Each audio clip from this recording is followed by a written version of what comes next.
All right, thank you very much. So this is in preparation for the layer-fMRI BID4 workshop organized by Esther Kuehn, and I would like to start by thanking Esther for inviting me. I think it's a great idea to do this workshop, and it's an honor to be part of it.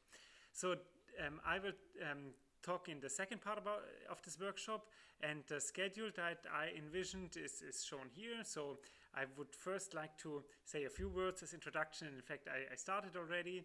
Then we will virtually go to the scanner, and I will show you the things that I usually do when I'm doing layer-dependent fMRI at the scanner as opposed to doing like conventional fMRI with the standard steps. After that, I will try to talk a bit about Laney, a software package dedicated for laminar fMRI, with a few hands-on examples too. And after the break, we will have an artifact session to talk about the challenges of layer-dependent fMRI in a very hands-on workshop-style fashion too. All right, so let's jump right in. So I will try to keep this session as interactive as possible, though with these many attendees, it's not so easy to have a lot of time for each and individual specific questions, so we might need to keep them at gather. But still, I will try to use many polls, specifically the Zoom option of polling.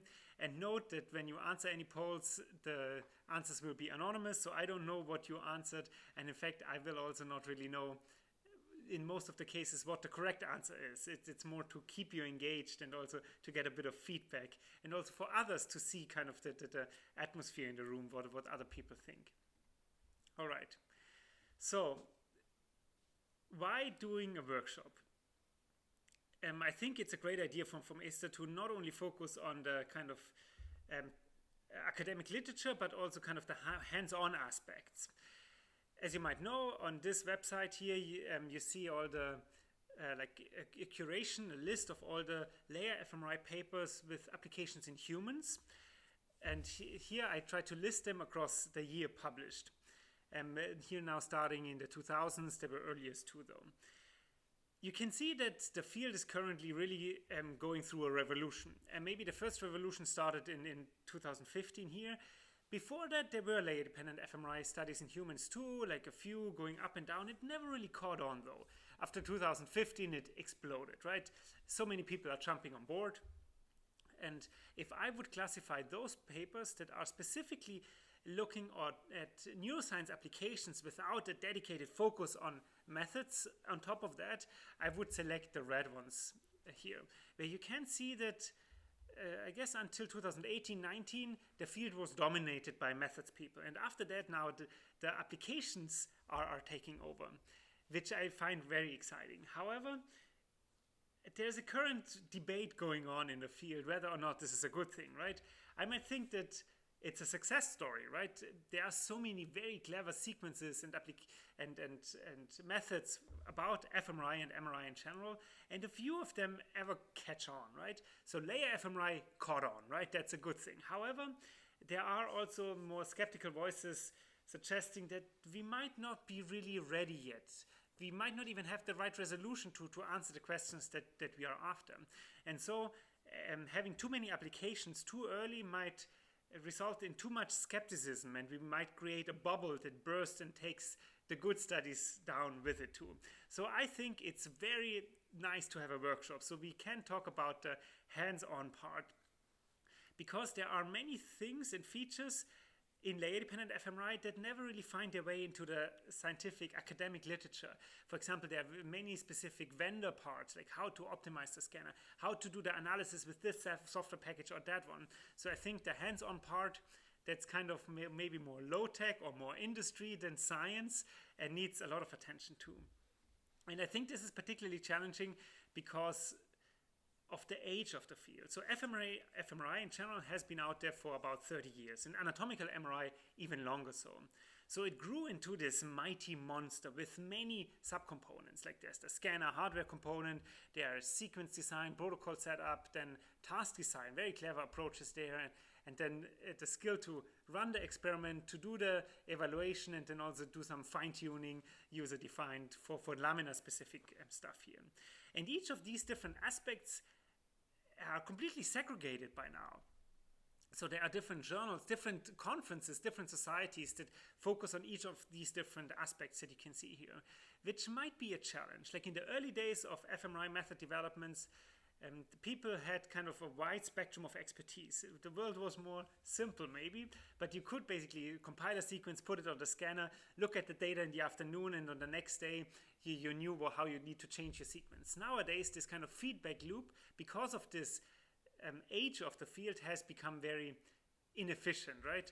That the person optimizing the sequence and maybe the hardware, it doesn't learn about the limits of the neuroscience application studies maybe after the study is published to begin with, and it takes like up to 2 years for this feedback loop to occur. And on top of that, one challenging aspect is that the field is kind of accelerating quite a bit. So there are a lot of expectations for PhD students to publish paper, because these kind of high field scanners are not playgrounds for physicists anymore. It gets hard to just have access to the scanner without paying a lot of funding and dollars and money for it. So in the early days, it was more a luxury to kind of sit at the scanner and play around with all of these different parameters to get a good feel for it, which nowadays I think is getting a bit harder. And of course, as soon as you change one parameter on the left here, for example, just change the field strength, or just change here the one parameter, the resolution, you cannot assume that all the other things will just work as before. Like, you need to reinvent every aspect of this complicated pipeline, and thus the feedback loop becomes even more inefficient. So to get on the same page with, for me to know on which aspects to focus on in the workshop, and also for you to get a feel where the others stand, I would like to talk a bit about this survey that the ISMRM functional study group, Current Issues in Brain Function, did a few years ago, and maybe repeat that. So there in this survey, ISMRM asked what are the most limiting aspects in layer-fMRI, or in high-resolution fMRI for that matter. And it was asked whether this is mostly the sensitivity, like SNR challenges, whether it's more registration quality, localization specificity, the training Wayne effects, segmentation quality, image distortions, or head motion.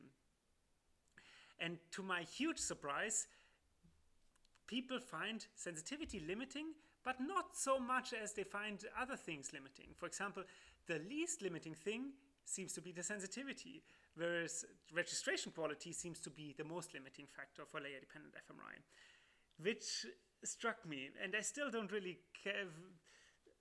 cannot really fully wrap my head around it. It definitely means that I wasted my career, right, on the wrong disciplines. I figured that I need better sequences, higher SNR, but it turns out people are more limited by other things anyway.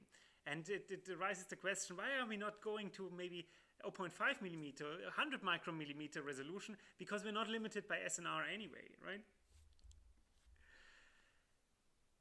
The second part of the survey was mostly focusing on the things that the methods people in the field should focus on in order to make layer-fMRI easier in the future.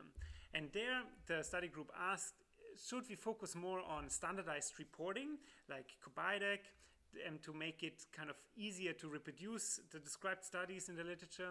Should we focus more on development of vascular models to get rid of the vein effect in the data? Or should we rather also focus on acquisition methods that don't have this vein bias in there to begin with, the non-bold data?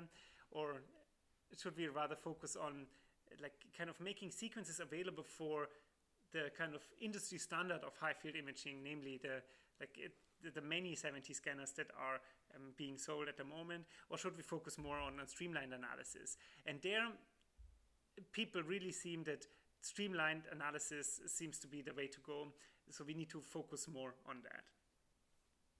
Before I finish my introduction, I want to make a quick shout out and announcement about kind of parallel efforts in layer-fMRI, parallel to the Brain in Depth initiative, namely in the layer-fMRI network that maybe was originally started by David Norris, revived by Gerald Ullman, and is now being kept alive by Tyler Morgan, Luca Visioli, and myself. In that network, Dennis Chaimov, part of the board, is trying to organize a layer-fMRI analysis challenge. where we aim to distribute the same data set to many labs, and then each lab can analyze this data set with their pipelines and set of tools, and then we come together and describe what we did. And this is not yet at the level where we want to see how reproducible the results are, and it's also not at the level yet where we want to see which analysis method is better than others, but it's more for the purpose of getting a repository of repositories to see what's out there. What do people use? First, let's kind of describe what people use, and then we can take it from there and see which method works best, and then also see how the different methods compare with respect to reproducibility.